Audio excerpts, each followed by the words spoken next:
हिमाचल प्रदेश में पर्यटन की बहुत बड़ी संभावनाएं हैं और उन संभावनाओं को ध्यान में रखते हुए अगर हमको आगे बढ़ना है, स्वाभाविक रूप से हमको नई चीजों को भी उसमें जोड़ना होगा। लोगों का आना जाना सहज हो, सरल हो, लोग कंफर्टेबल महसूस करें, ये हिमाचल प्रदेश सरकार की जिम्मेवारी भी है और उस दायित्व का निर्वहन हमको करना है।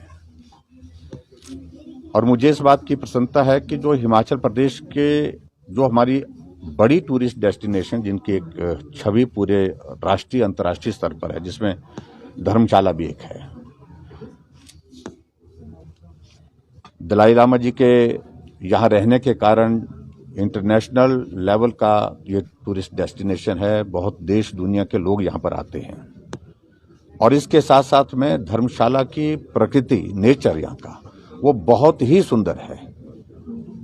वो भी बहुत बड़ा एक आकर्षण का कारण है। धौलाधार और उसके साथ साथ यहाँ की जो खुली वादियां, हम इन सारी चीजों को लेकर के हिमाचल प्रदेश में प्रयत्न कर रहे हैं कि जो हमारी नॉन टूरिस्ट डेस्टिनेशन है, जानी पहचानी, उनको और बेहतर कैसे कर सकते हैं। उस दृष्टि से आज एक बहुत बेहतरीन ये शुरुआत हुई है धर्मशाला में, जहां टाटा इंफ्रा की ओर से, टाटा ग्रुप की ओर से जो हमारा रोप वे है, जो लगभग 207 करोड़ की लागत से बन करके तैयार हुआ है, उसका आज विधिवत उद्घाटन करने का, उसका शुभारंभ करने का अवसर प्राप्त हुआ। मैं सभी धर्मशाला वासियों को भी और पूरा हिमाचल वासियों को बहुत बहुत बधाई देता हूं और टाटा ग्रुप का मैं हृदय से आभार व्यक्त करता हूं कि जिनने बहुत कठिनाइयों के दौर में भी, क्योंकि बड़े इश्यूज आए थे इसमें और जिसके कारण थोड़ा डिले भी हुआ और कोविड भी एक बहुत बड़ा एक रीजन था बीच में जिसके कारण ये डिले हुआ, लेकिन उसके बावजूद भी इन्होंने तय किया कि ये बनाना ही है ये प्रोजेक्ट और आज बन करके तैयार हुआ है।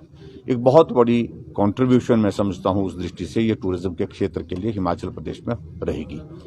और मैं इतना जरूर कहना चाहता हूं कि इसके कारण धर्मशाला ऐसे भी हमारा टूरिस्ट अट्रैक्ट होता है। अट्रैक्शन के कारण मैंने बताए हैं, यहाँ पर प्रकृति है और भी बहुत सारी चीजें हैं, लेकिन अब ये रोप वे एक रोपवे लगा रहे हैं।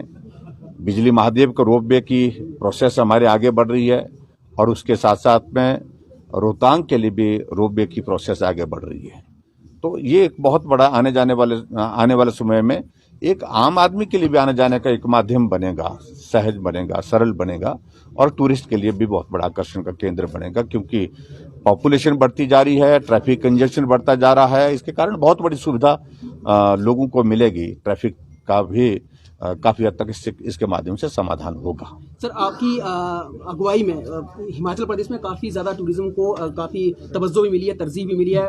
नई मंजिल नई राहें जैसे जो है वो आपके जरिए जो है वो इंट्रोड्यूस्ड हुई हैं बहुत सारी पर्यटन स्थल जो है, और एडवेंचर टूरिज्म का भी काफ़ी जो है वो देखने को मिला है कि वो बढ़ रहा है हिमाचल प्रदेश में। लेकिन उसी के मद्देनजर हम लोग देखें तो जो बर्ड साइट है बीलिंग की जो है, पैराग्लाइडिंग की, और भी जगह हैं बीलिंग की या इस तरह की पैराग्लाइडिंग की, वहां पर जो सर सुरक्षा के तय मानक जो है ना उनको ताक पर रखा जाता है। तो उसको लेकर सरकार किस तरह से जो है वो सजग है। हाँ, दूसरी बात ये सर कि न्यूज़ 18 ने उस खबर को बड़ी प्रमुखता से उठाया था, उस पर जो खुद हाईकोर्ट ने बीते कल जो वो उस पर सू मोटो लिया है। आप उस पर क्या कहना चाहेंगे? और सर सुरक्षा बहुत जरूरी है तो उसको देखिए, जहां तक बीड बिलिंग की बात है, हमने उसको कवर किया है नई टूरिस्ट डेस्टिनेशन डेवलप करने की दृष्टि से।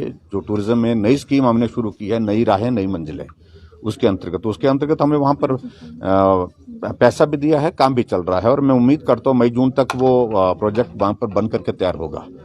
लेकिन ये बात सही है आपकी कि जो सुरक्षा के मानदंड है वहां पर, उनका पालन बहुत आवश्यक है, क्योंकि खास तौर से पैराग्लाइडिंग जो है वो एक ऐसा है कि वो थोड़ा जोखिम भरा भी है और उसमें और ज्यादा सजग और सतर्क होकर के काम करने की आवश्यकता है। जो सुरक्षा के जो पैरामीटर्स हैं उनकी अवहेलना नहीं होनी चाहिए, वो इग्नोर नहीं होने चाहिए और निश्चित रूप से उन बातों का आने वाले समय में और भी सख्ती से पालन करें।